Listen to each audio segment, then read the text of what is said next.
Hello friends, नमस्कार and welcome to Komal हाटा official. इस वीडियो में हम रिव्यू करेंगे साइना को। लेकिन सबसे पहले आपको याद दिलाना जरूरी है कि अगर आपने अभी तक हमारे चैनल को सब्सक्राइब नहीं किया हो तो इस वीडियो को देखने के बाद तुरंत बाद जरूर कीजिएगा।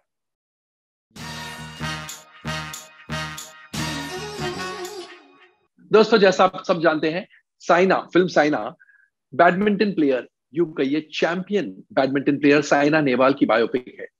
ये ऑब्वियसली साइना नेहवाल की जीवनी है, उनकी लाइफ स्टोरी है। कैसे उन्हें बैडमिंटन में दिलचस्पी हुई, कैसे उन्होंने अपने स्किल्स को होन किया, किन किन लोगों ने उनकी मदद की, कौन उनके सपोर्टर्स थे, कौन उनके डिट्रैक्टर्स थे, किन्होंने ये सोचा कि ये कुछ नहीं कर पाएगी, और कैसे उन्होंने पहला मैच या टूर्नामेंट जीता, कैसे वो चैंपियन बनी, कैसे वो इंडिया की आइकॉन बन गई, वगैरह वगैरह। तो कहानी ये है एंड रियल लाइफ स्टोरी से इंस्पायर्ड है। आइए सबसे पहले डाइसेक्ट करते हैं या यूं कहिए एनालाइज करते हैं इस फिल्म के स्क्रिप्ट को। कहानी और पटकथा दोनों लिखे हैं अमोल गुप्ते ने, जो कि इस फिल्म के डायरेक्टर भी है, और इस फिल्म के डायलॉग्स अमोल गुप्ते और अमितोष नागपाल के हैं। सबसे पहले कहानी, क्योंकि कहानी रियल लाइफ पर आधारित है इसलिए इंटरेस्टिंग तो है, लेकिन कंसिस्टेंटली इंटरेस्टिंग नहीं है। एंड स्क्रीन प्ले के बारे में भी हम ये कहेंगे, इस प्रकार की जो कहानी होती है, जो national hero, obviously Saina Nehwal is a national hero, तो इस प्रकार की कहानी जब तक बहुत ज्यादा इंस्पिरेशनल नहीं होती है या फिर बहुत ज्यादा रुलाती नहीं है, बहुत ज्यादा आपके दिल को छू नहीं पाती है, तो फिर वो बात नहीं बनती है, कहानी में वो एक्साइटमेंट नहीं आता है। और इस स्टोरी एंड स्क्रीन प्ले में भी वही बात है। इंटरेस्टिंग मोमेंट्स है, इंटरेस्टिंग सीन्स भी है, लेकिन कंसिस्टेंटली आपको ऐसे एक इंस्पिरेशन वाली बात फील हो वैसे नहीं लगता है। प्लस ये कहीं ना कहीं दिल को छू लेने वाली कहानी कम है। इसका ये मतलब नहीं कि कोई भी बात दिल को नहीं छूती है। Of course she is a national icon and she is a champion. India का नाम उन्होंने इंटरनेशनल मैप पर लाया है। डेफिनेटली कुछ सीन्स तो अच्छे होंगे ही, लेकिन कंसिस्टेंसी नहीं है, और वो बात नहीं बनती है जब आप ड्रामा को अनफोल्ड होते हुए देखते हैं बड़े पर्दे पर। और इसलिए स्टोरी एंड स्क्रीन प्ले में ऐसे लगता है कुछ ना कुछ कमी है। एक्चुअली बहुत कुछ कमियां हैं। सबसे पहली कमी यह है कि एक रोल मॉडल साइना को जो दिखाना चाहिए, दिखाने की कोशिश की है, लेकिन वो रोल मॉडल ऑडियंस के लिए, जब आप फिल्म देख रहे हैं, वो रोल मॉडल नहीं बन पाती है। आपकी सिंपैथी साइना के साथ जाती है, फिर वापस खत्म हो जाती है, जाती है, फिर वापस खत्म हो जाती है। ऐसा नहीं है कि वो आपको अच्छी नहीं लगती है, ऑफ कोर्स वो आपकी हीरो है, लेकिन शुरू से अंत तक वो आपकी हीरो नहीं रहती है।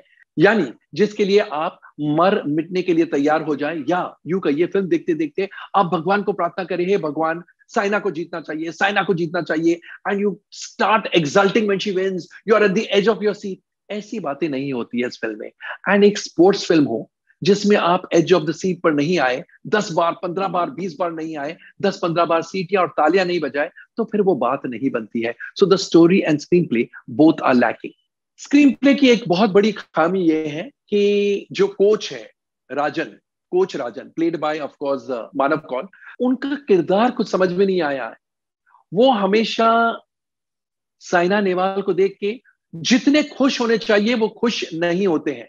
He is not a villain, he is a very good hero, लेकिन क्यों वो बार बार उसे देखकर टेंशन में आ जाते हैं। He is not happy. जब वो पहली बार जीत के आती है तब भी ऐसे लगता है कि उन्हें थोड़ा बुरा लग रहा है। There is no reason for it. And ऐसा भी नहीं कि उनको बुरा लगता है, लेकिन जो स्क्रीन प्ले ऐसे लिखा गया है, जिस तरह से सीन्स ऐसे शूट किए गए हैं, आपको लगता है why is Rajan sir, coach जो है, why is he not happy. उन्हें तो सबसे ज्यादा नाचना चाहिए, सबसे ज्यादा खुश होना चाहिए। ऑफ कोर्स वो बहुत ज्यादा मेच्योर है, साइना नेहवाल से बहुत ज्यादा मेच्योर है, लेकिन रंग में भंग मिलाने वाले कोच नहीं हो सकते हैं। इस फिल्म में आपको ऐसे लगता है। Again I am saying it is not so, but this is the defect of the screen play writer, कि वो पूरी तरह से कोच राजन को खुश होते हुए नहीं दिखा पाए हैं, और इसलिए ऑडियंस के माइंड में पहले से ही ऐसे फीलिंग आती है कि कुछ बुरा होने वाला है, कुछ बुरा होने वाला है, प्री एम्प्टिव स्क्रीन प्ले जिसे कहते हैं।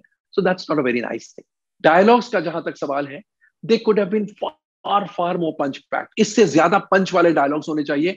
10 या 15 बार डायलॉग्स पर तालियां बजनी चाहिए, या ऐसे डायलॉग्स होने चाहिए जो आपको सोचने पर मजबूर कर दे, आपको साइना नेहवाल को एम्युलेट करने की आशा जागरूक हो।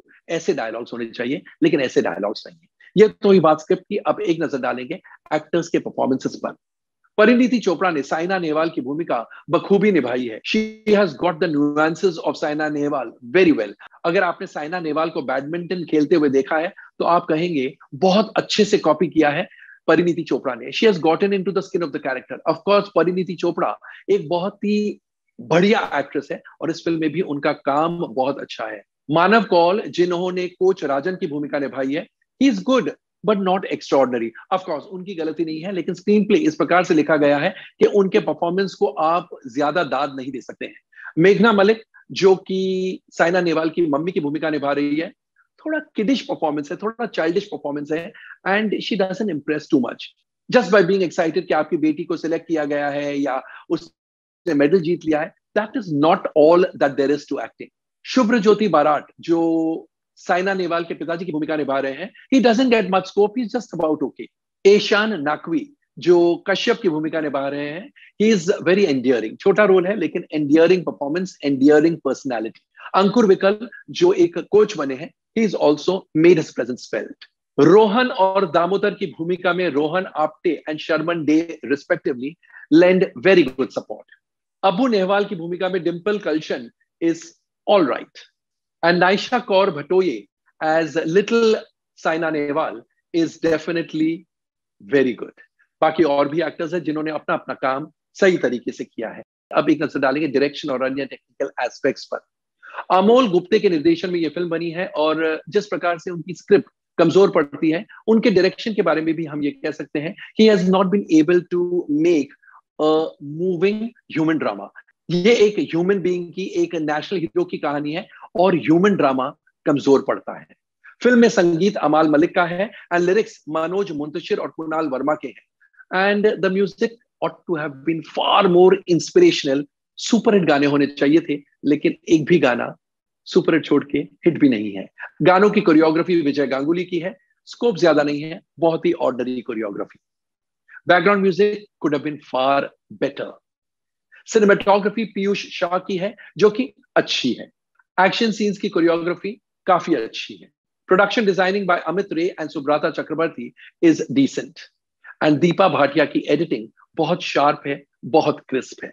तो ओवरऑल साइना एक ऐसी बायोपिक है जो ना तो पूरी तरीके से इंस्पायर करती है और ना ही ऑडियंस को मूव करती है, और इसलिए ये बहुत ही औसत या यूं कहिए बिलो एवरेज बिजनेस करेगी। वैसे भी looking to the growing number of coronavirus cases in the country and अलग अलग स्टेट गवर्नमेंट्स ने कर्फ्यू ऑर्डर किए हैं after a point of time, रात का कर्फ्यू, इसलिए शोज जल्दी बंद होंगे, नाइट शोज हो ही नहीं सकते उन शहरों में। कुछ शहरों में वीकेंड में या संडे को सिनेमाज बंद होने का आदेश आ गया है। तो अलग अलग जगह अलग अलग टेंशन है और इसलिए भी लोग वैसे ही कम आ रहे थे और भी कम आएंगे, और इसलिए इस फिल्म का बिजनेस बेहद कमजोर रहेगा। वैसे भी आज इस फिल्म की शुरुआत कमजोर है। तो दोस्तों कैसा लगा हमारा review of Saina? Comment section में जाकर अपने कमेंट जरूर पोस्ट कीजिएगा एंड अगर आपने भी फिल्म देखी है तो हमें यह भी बताइएगा कि आपको फिल्म कैसी लगी। एंड जैसा मैं हमेशा इन दिनों कहता हूं, stay safe, stay relevant and yes you said it, stay tuned.